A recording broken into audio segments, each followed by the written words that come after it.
Digeser sedikit. Ini bisa lagi nggak?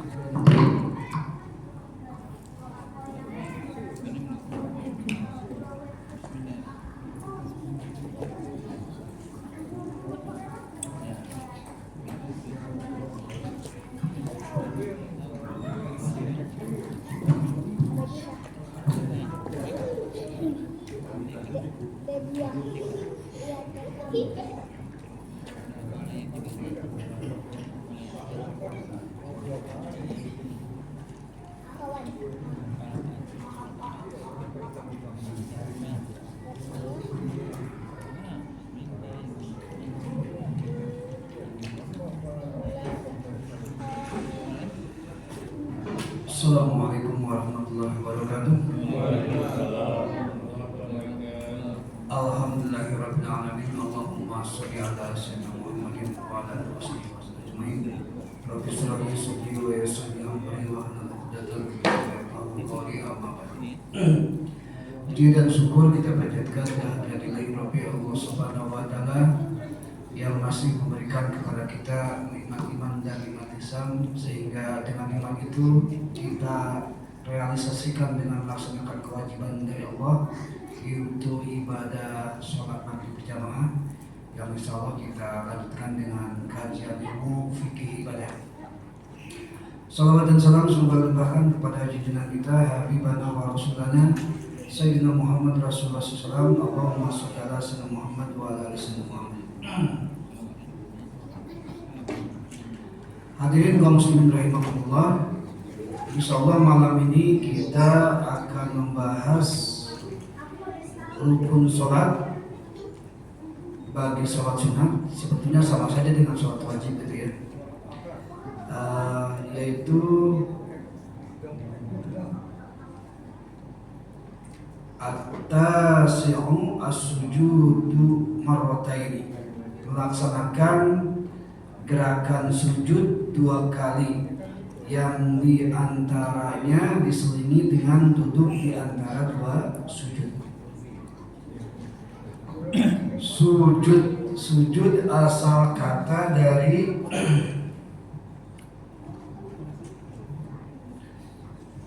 ini sejarahnya dulu ya, sajada yasjudu, sajdan sujudan, fahuwa sajidun wa dzaka masjudun,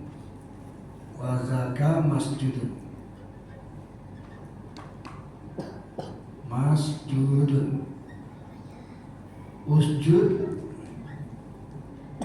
la tasjud, mohon maaf agak kecil, masjidun.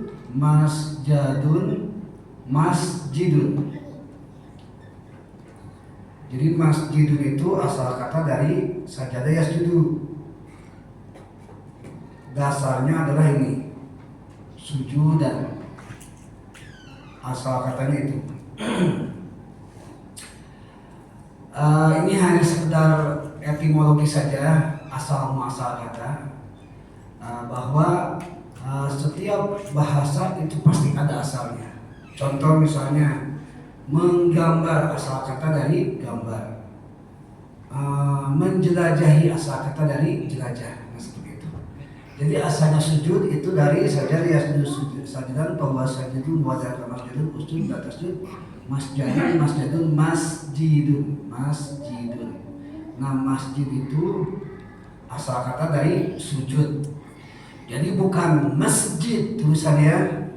Ada yang masih menamakan masjid itu masjid. Ini salah jelas kalau menurut kaidah bahasa Arab, harusnya masjid.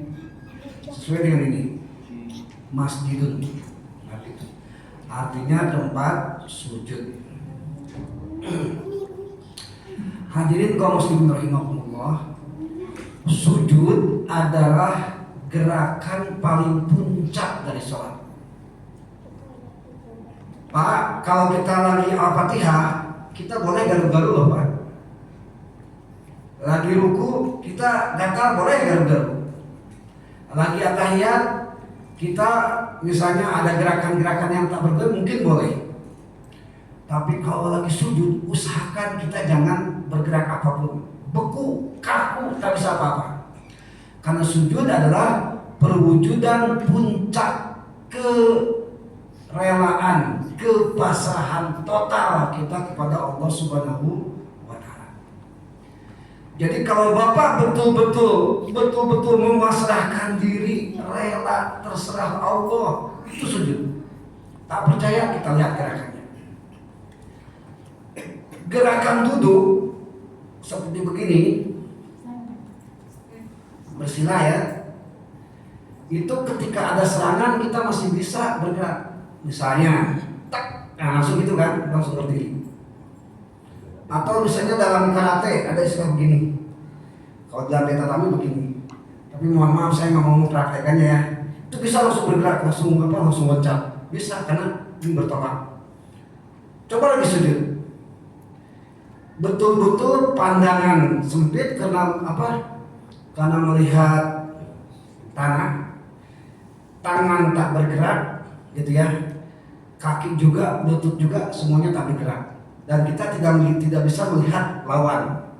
Kalau kita dipancung, kalau kita dipukul nggak kelihatan, karena lagi sujud. Itulah simbol daripada kepasrahan kita kepada Allah Subhanahu wa Ta'ala.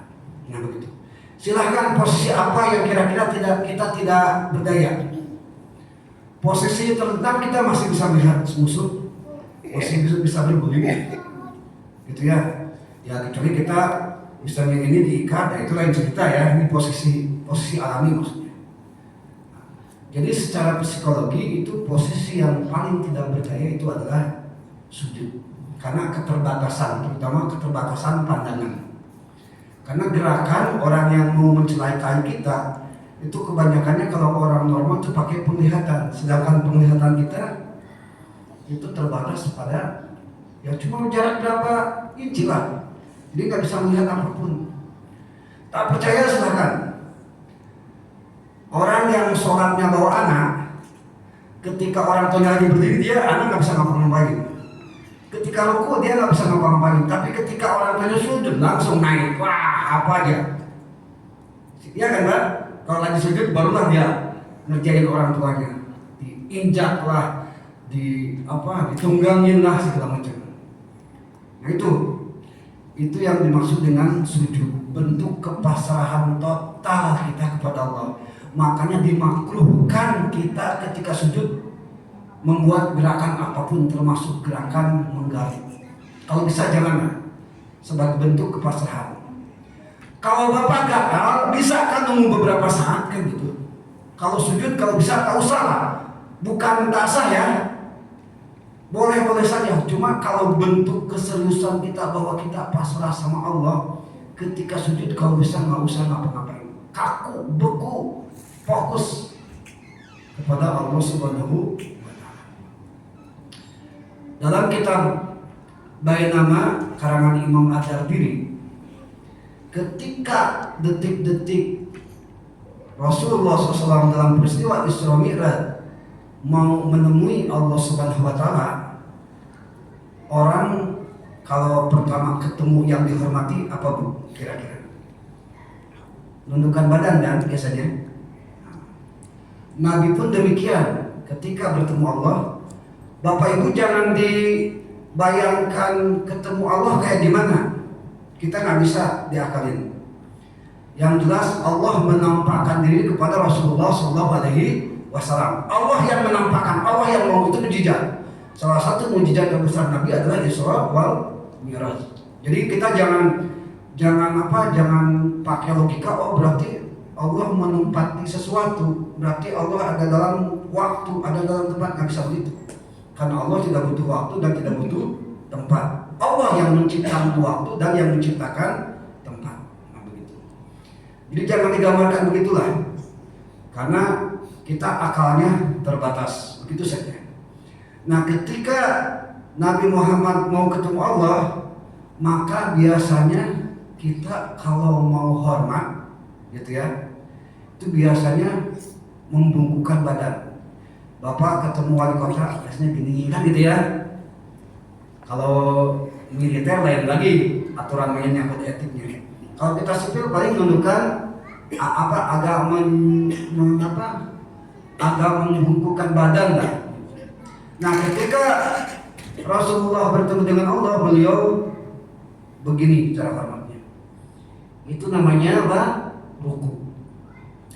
Ketika beliau ruku, dasar aras itu mencahayai badan Nabi, sehingga Nabi memuji kepada Allah, Rabbana walakal hamd.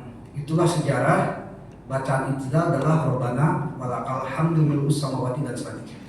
Nah gitu. Dan nampaklah Allah sama Nabi, maka Nabi berlutut. Ya, makanya asal muasal sujud itu lutut dulu. Yang namanya berlutut pasti lutut. Nggak mungkin yang namanya lutut tangan dulu. Maka Nabi berlutut, gitu ya. Langsung sujud sebagai bentuk penghambaan total kepada Allah Subhanahu wa taala. Jadi malam ini kita akan membahas tentang sujud. Bagaimana caranya sujud dan apa aturan-aturan daripada sujud. Nah, begitu. Baik. Hadirin kaum muslimin rahimakumullah. Sebelum sujud kita biasanya apa tuh, Pak? I'tidal kan? Nah, proses dari i'tidal ke sujud itu ada dua. Dan ada dua hadis Nabi yang menyatakannya. Yang pertama, hadis Nabi tentang lutut dulu, hadis yang pertama ya. Hadis yang kedua yaitu sujud Nabi melakukan dengan tangan dulu baru lutut. Prosesnya ada tiga. Ya, lutut, tangan, dahi. Atau tangan, lutut, dahi.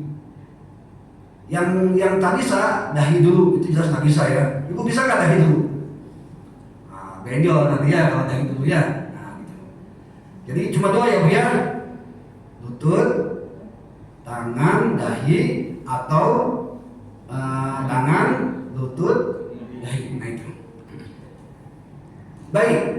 Hadis yang pertama, hadis yang diriwayatkan oleh Imam Abu Dawud, terdapat dalam hadis beliau juz 1 halaman 222, hadis yang diriwayatkan oleh Wa'il bin Fujur bin Rabi'ah.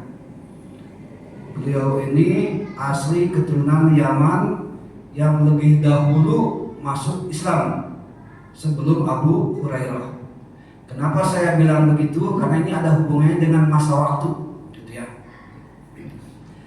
Hadisnya adalah ini hadis pertama tentang sujud ya Bu ya.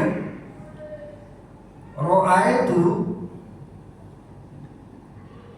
an-nabiyya sallallahu alaihi wasallam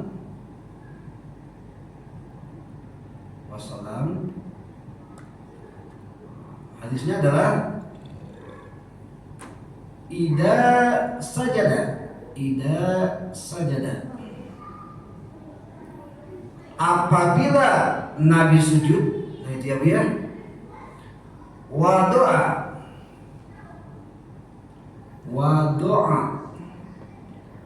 ala wadoa yadaihi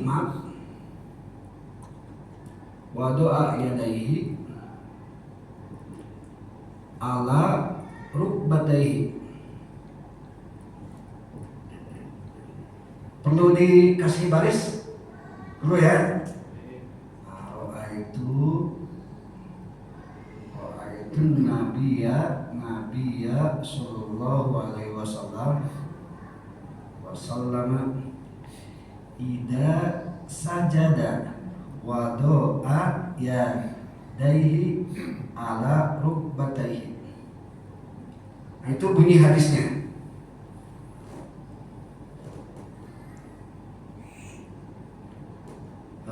Di sini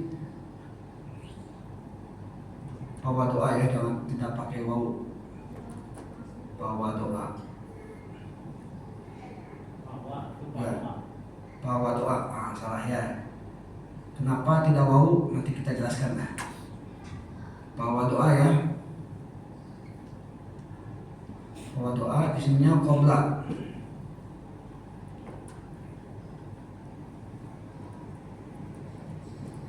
Qobla. Hadis yang kedua sama roa itu an-Nabiya SAW. Hadis yang kedua sama ya. Ida sajada bawa doa rukbatayhi. Kalau ini rukbatayhi qabla yadayhi. Dia bolak-balik sih sebetulnya. Ini hadis yang pertama, ini hadis yang kedua. Redaksi awalnya itu sama, roa itu ya.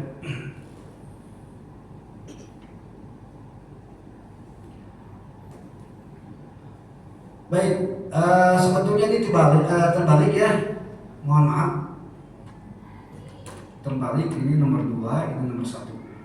Karena dari hadisnya, hadis yang nomor 2 itu hadis nomor 838. Ini 838. Ini 840 nomor hadisnya. Gitu.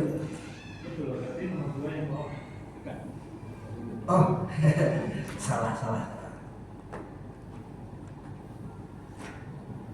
Betul berarti ya? Iya, betul. Betul ya? Berarti salah terus ya. Nah, dasar. Pak, itunya di belit kabelan. Oke.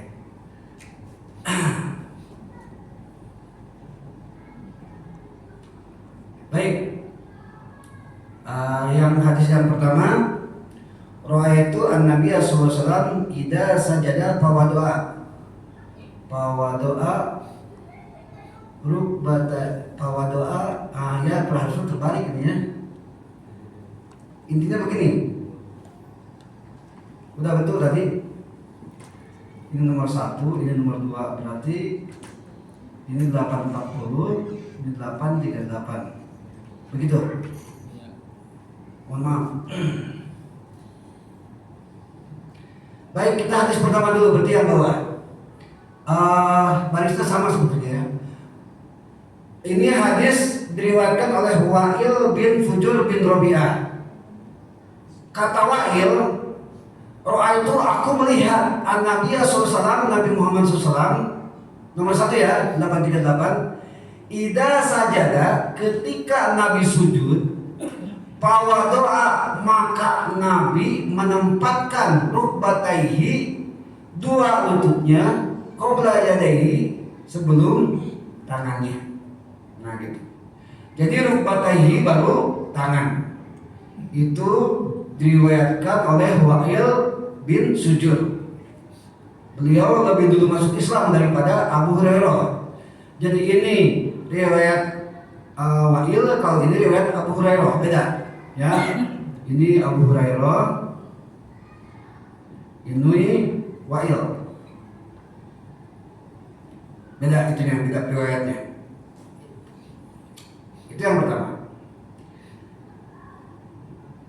Ketika Nabi usia 60 tahun dan ketika Abu Hurairah beliau masuk Islam tahun 7 Hijriah, Nabi meninggal, ada yang tahu apa tahun berapa? 11 Hijriah ya. 11 Hijriah usia Nabi 63 tahun. 63 tahun. Berarti ketika Abu Hurairah masuk Islam tahun ke-7 Hijriah, berarti Nabi usia berapa tahun? Tinggal 11 dikurangi 7 aja. 4 ya. Berarti 59 tahun. Kan begitu. Dah bulatkan aja lah 60 aja. Nah, Abu Hurairah itu meriwayatkan hadis ketika Nabi usia 60 tahun. Saya mau tanya sama Bapak Ibu, 60 tahun kira-kira masih muda atau udah tua?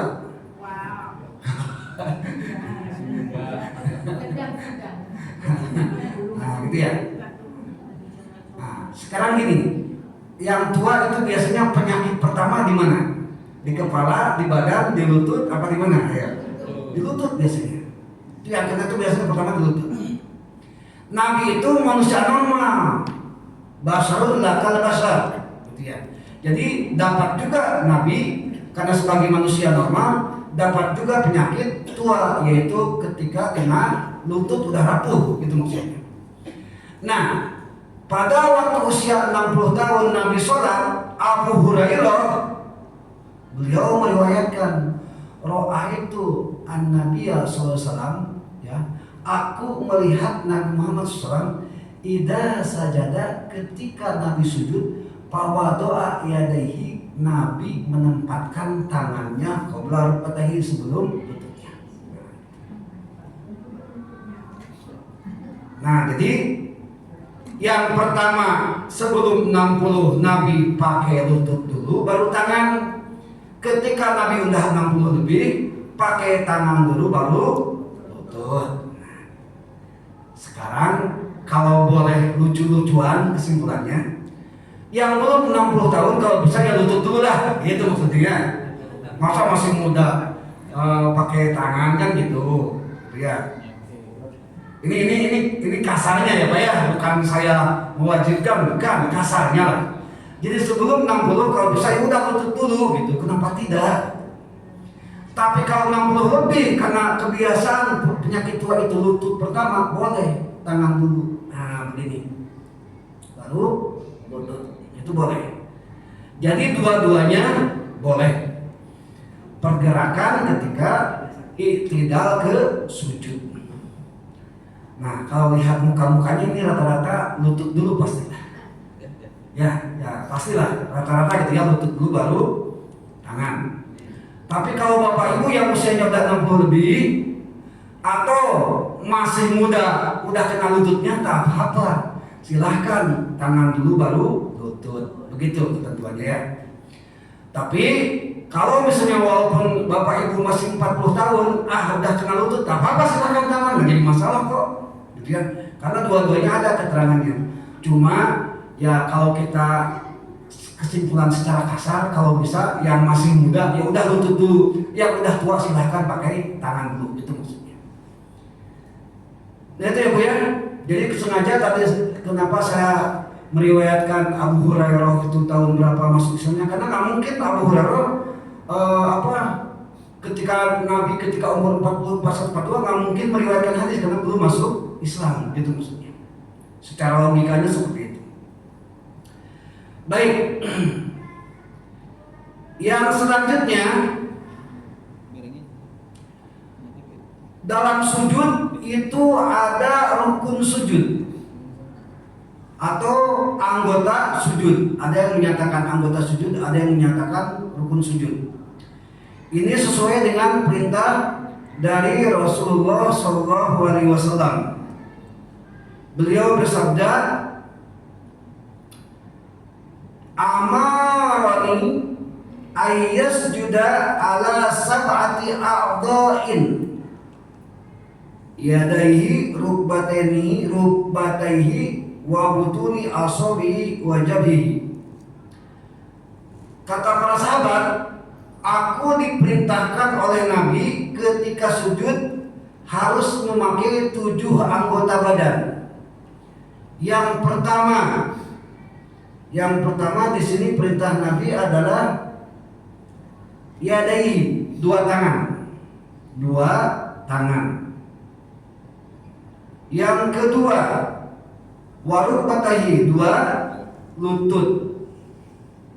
Karena lutut kita kan ada 2 ya, makanya kita sebut dua-duanya. Yang ketiga, kalau di sini disebutkan sama Nabi wabutuni asobi, jadi dalaman jari kaki, gitu ya. Gimana nulisnya ya? Jari kaki lah, tapi dalamannya ya. Dan 1 jabhah itu adalah kening 1 2. 1 ya. Berarti 2, 2, 2, 1. 6 tambah 1, 7. Itu wajib tuh. Jadi ketika sujud wajib kena jabhah, yadaihi 2 tangan, rukbataihi 2 lutut, dan daleman daleman jari kaki, gitu ya. Jadi kakinya dilipat, itu maksudnya. Itu kata Rasulullah Shallallahu Alaihi Wasallam.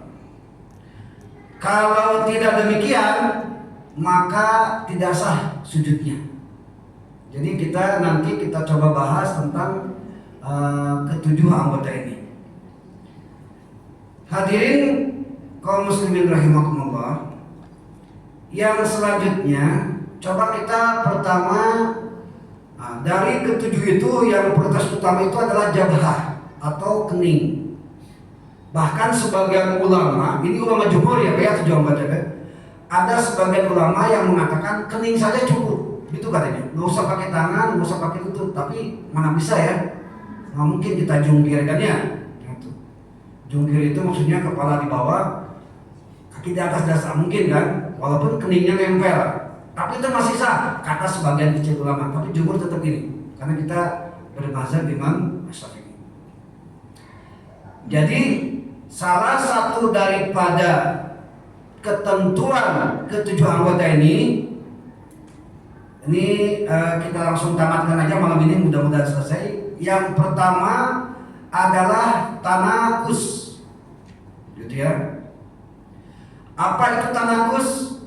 Tanakus itu adalah posisi bokong wajib tinggi dari tubuh yang lain. Kalau tak tinggi, tak sah sujudnya. Bapak Ibu silahkan gambarkan sujud. Kira-kira posisi apa yang paling tinggi bagian tubuh kita? Bokong. Kalau bokongnya datar, kayak kodok gitu ya, sujudnya kayak gitu, itu tak sah sujudnya. Mohon maaf. Itu ketentuannya seperti itu. Khusus di tanakus, itu namanya tanakus. Yang kedua, ketentuan sujud adalah harus diiringi dengan takbir tanpa mengangkat tangan, gitu ya. Nah, ketentuan ini sifatnya sunnah, gitu ya. Jadi memakai takbir itu sunnah. Ketika ibu dari tidak ke sujud nggak pakai takbir tak masalah. Tapi lebih sempurna pakai takbir. Kalau berjamaah 27 derajat dapat. Ibu misalnya sujud tapi nggak takbir, mungkin nggak 27 derajat lagi. Kalau berjamaah mungkin 26 nilainya, kan begitu. Gitu ya. Jadi sunnah yang dikuatkan pakai takbir Allah, dan makruh dan tak boleh kita angkat tangan. Jadi ketika sujud nggak boleh angkat tangan, langsung saja berlutut, gitu ya. Itu ketentuannya.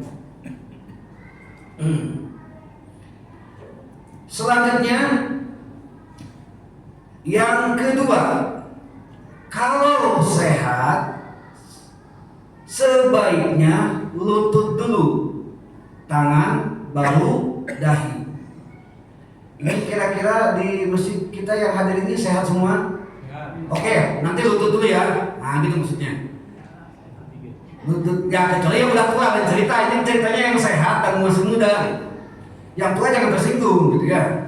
Jadi yang masih muda sehat, kita sepakat lutut dulu nanti ketika mau sujud, baru tangan. Gitu. Kalau sehat, tak ada penyakit apa-apa, sengaja lutut dulu, nah nanti nggak sesuai dengan hadis, itu aja masalahnya. Gitu ya. Memang sah, cuma khawatir mengurangi daripada ketika berjamaah 27 derajat jadi dikurangi, itu aja masalahnya. Kalau ibu bapak boleh introspeksi, kira-kira tadi sholat maghrib atau nanti sholat isya kita utuh nggak 27 derajat? Nah itu masalahnya kan. Bisa aja kan tak utuh kan? Nah itu maksudnya. Nah, tak utuhnya itu karena kita malas sujud, tangan dulu baru lutut, harusnya lutut dulu baru tangan, gitu maksudnya ya. Walaupun tangan dulu pun tak masalah sebetulnya. Nah gitu. ibarat makan sayur saja nggak jadi masalah, nasi saja nggak jadi masalah. Tapi kan lebih sempurnanya ada sayur, ada daging, ada ikan, kan begitu. Itu maksud saya ya. Itu nomor 2 ya. Ketentuan sujud yang pertama takbir tanpa angkat tangan. Yang kedua lutut dulu baru tangan bagi orang yang sehat, gitu ya. Yang sakit saya nggak sebut, mohon maaf. Yang ketiga. Yang pertama tadi posisi bokong harus lebih tinggi. Oh, ya, posisi bokong ya. Kedua takbir. Kedua takbir, yang ketiga Sehat. mohon maaf ya. Hidung apa? Untuk hidung di sini mazhab Syafi'i itu sunnah. Kalau mazhab Imam Hambali itu sifatnya wajib. Untuk hidung ada dalilnya yang diriwayatkan oleh Ibnu Saibah. Beliau berkata, bukan beliau, diriwayatkan oleh Ibnu Saibah, Rasulullah SAW bersabda, la yuqbalallahu sholatu la yusibul anfu ma yusibul jabha. Tidak diterima sholatnya ketika hidung tidak sama persis seperti jabha. Jabha kan kena tanah, maka hidung pun kena tanah. Jadi menurut mazhab Hambali itu sifatnya wajib karena berdasarkan hadis ini. Menurut Imam Asy-Syafi'i itu sifatnya sunnah. Jaga-jaga kita mendingan hidung samakan aja dengan jabha. Itu maksudnya.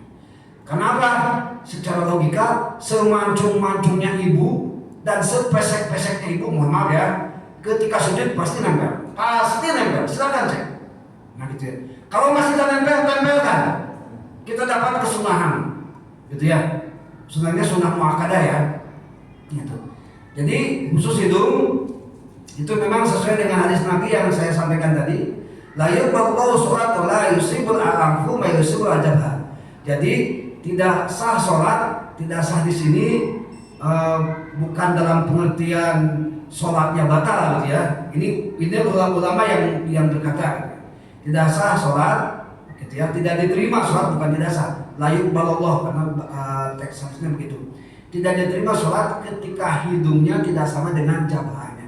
Berarti ketika jabah nempel di tanah, maka hidung pun nempel di tanah. Itu begitu Pak Imam. Khusus untuk hidung. Kita percepat ya. Saya ingin selesai malam ini satu sujud aja.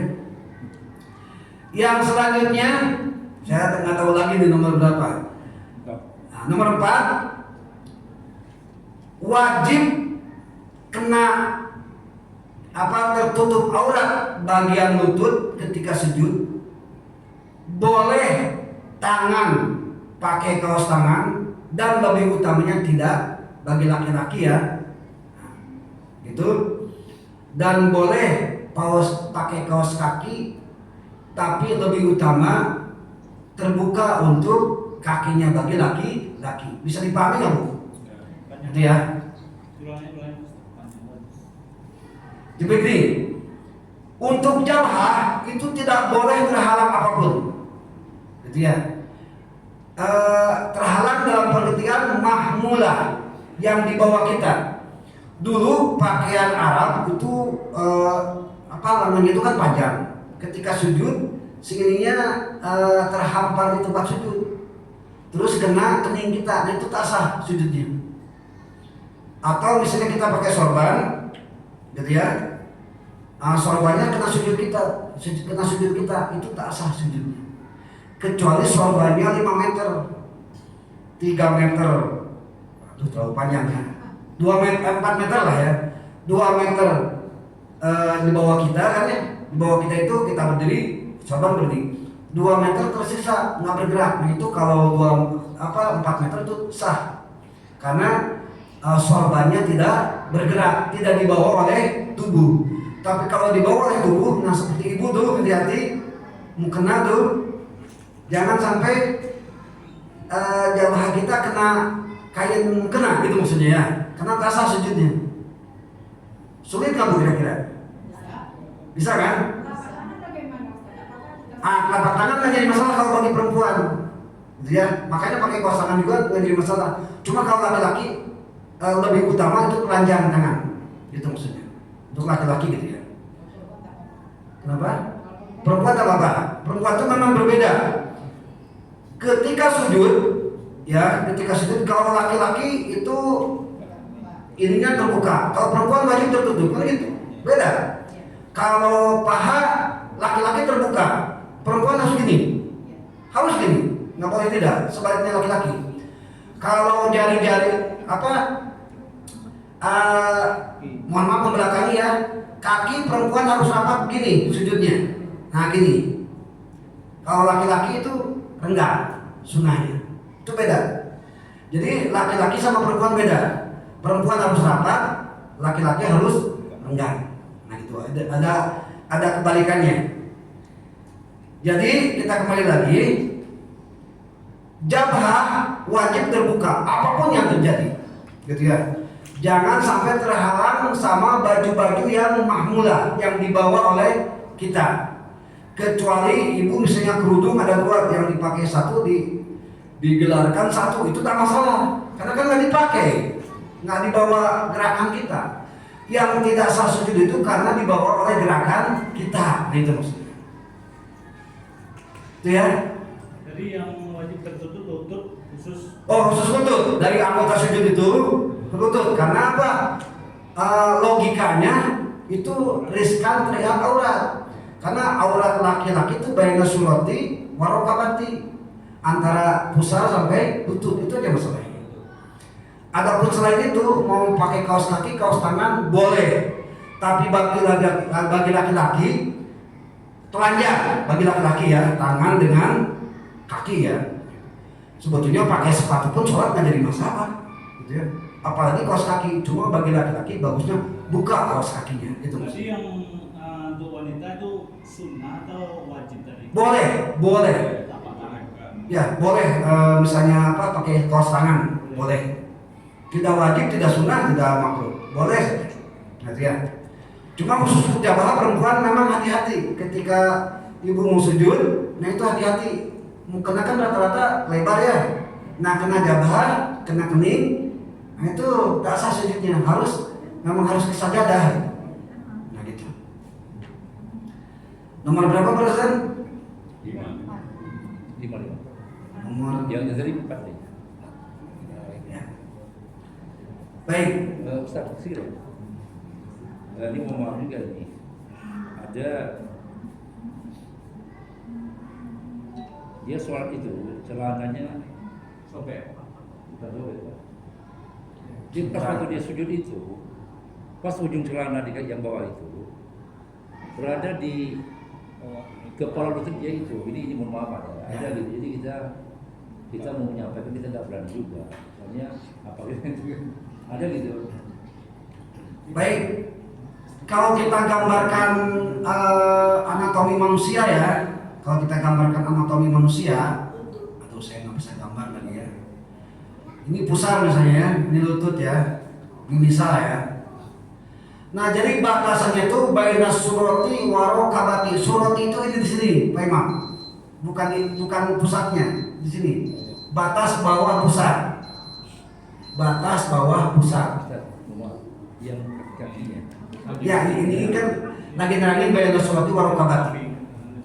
Nah batas lutut itu batas bawah lutut.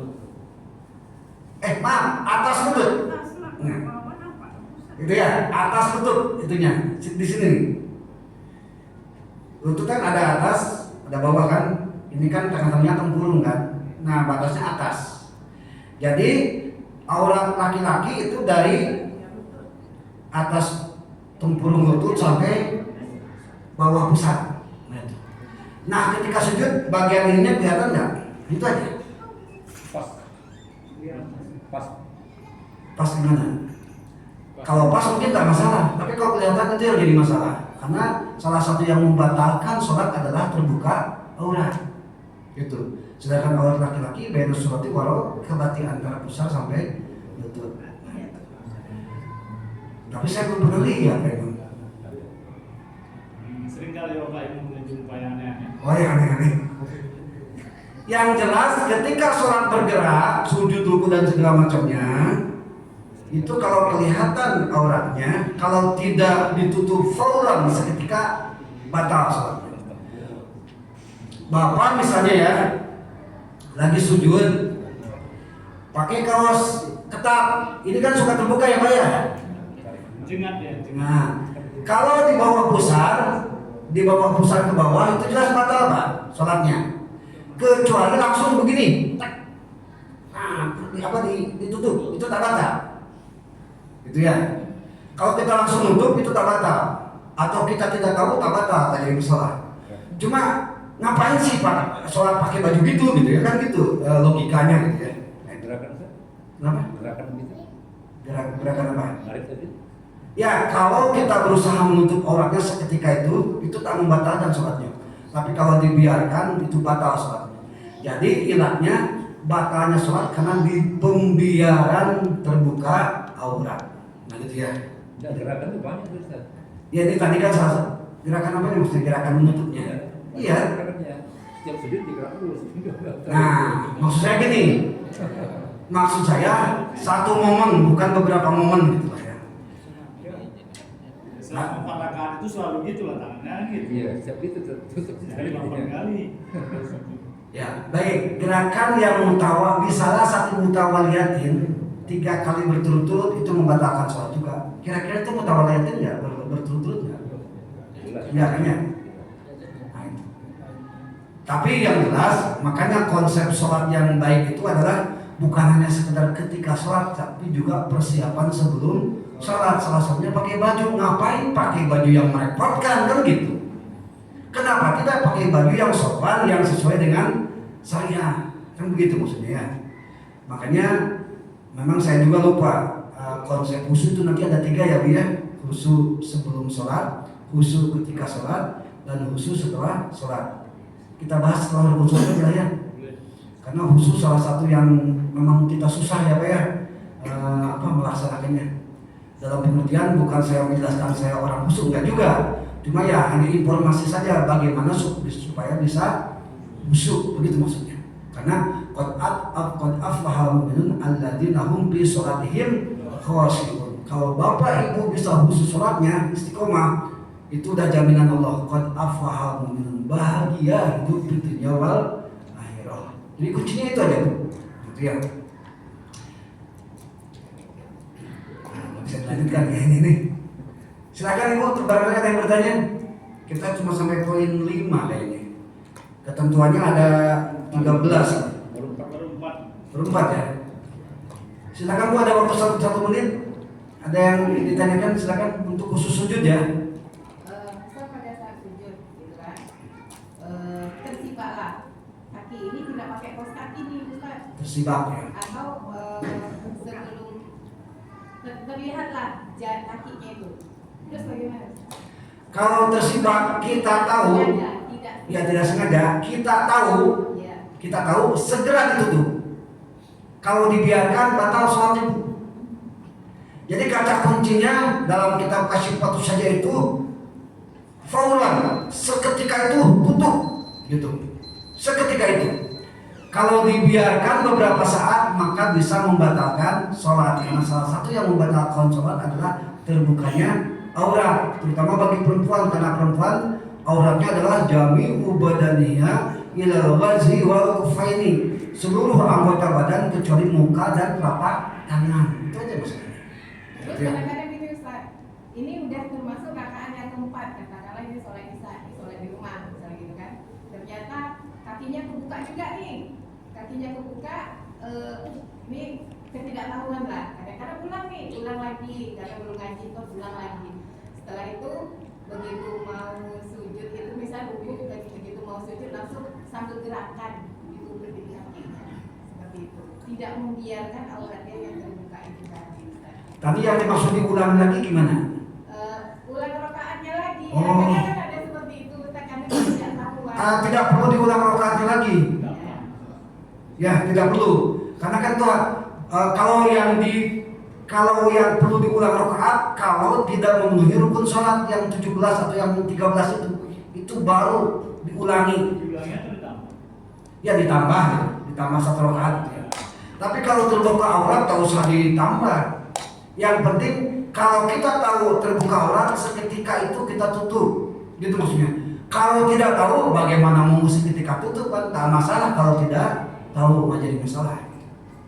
Ini karena belum ngaji itu, aduh ternyata nampak nih aurat nih, nampak nih kaki. Nah inilah kelebihan ngaji kita kayak gini. Kalau di YouTube kita nggak bisa interaksi kan, itu aja masalahnya. Makanya ngaji emang sebaiknya muwajahah, bertatap muka. Walaupun kita tidak mempermasalahkan, silakan ngaji di YouTube. Cuma saya ingin titip pesan sedikit aja. Kalau ngaji di YouTube pilih-pilih ustadz lah kalau bisa. Jangan sembarangan karena ribuan macam versi gitu. Itu aja masalah, nanti membingungkan kita. Jadi Ustaz, kalau seandainya kita di perempuan harus rapat, harus tutup dengan kamu. Jadi kalau nggak karena itu gimana kalaunya? Kalau apa tadi? Kalau dia sujud harus rapat. Oh, kita belum sampai ke sana ketentuannya Pak Imam. Nanti kita kan ada 13 ketentuan untuk sujud gitu ya. Kita kan baru nomor berapa? Nomor 4. Sama aja pertanyaan. Pokoknya sujud laki-laki itu kebalikan dengan sujud perempuan, itu aja pokoknya. Kalau misalnya wanita itu nggak ada mukena di masjid itu, dia ada kaos kaki lengkap, tapi lengan panjang. Itu sah nggak sholat untuk wanita? Yang penting jami'u badaniha ila wajhi wal kufain, yang penting tidak terbuka selain wajah dan telapak tangan, itu aja. Intinya seperti itu. Waktu sujud mana dulu Allahu Akbar dulu atau Untuk takbir khusus imam, kalau bisa supaya menghindari makmum mendahului, kalau bisa pas terakhir. Jadi pas berlutut baru Allahu Akbar. Untuk khusus imam ya, imam. Kalau untuk makmum silahkan aja bebas. Yang penting ketika posisi mau sujud. Tapi khusus imam, supaya antisipasi makmum tidak mendahului, memang bagusnya diakhirkan. Pas mau sujud, pas nyentuh baru Allahu Akbar. Bagusnya seperti itu. Gitu ya.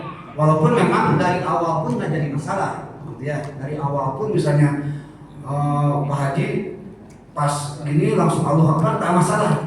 Cuma kita kan ihtiyat, bisa aja kan ada makmum yang tegil pengen mendahului kan begitu.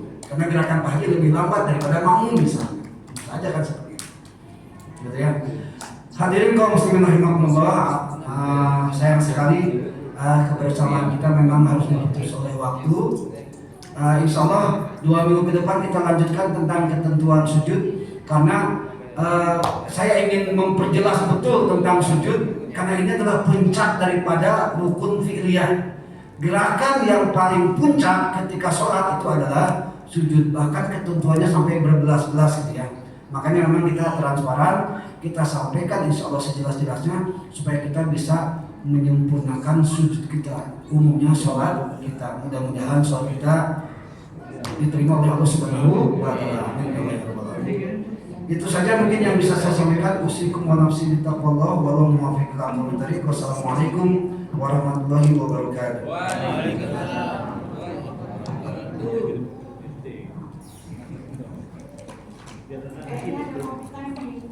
Kopi time, Alhamdulillah.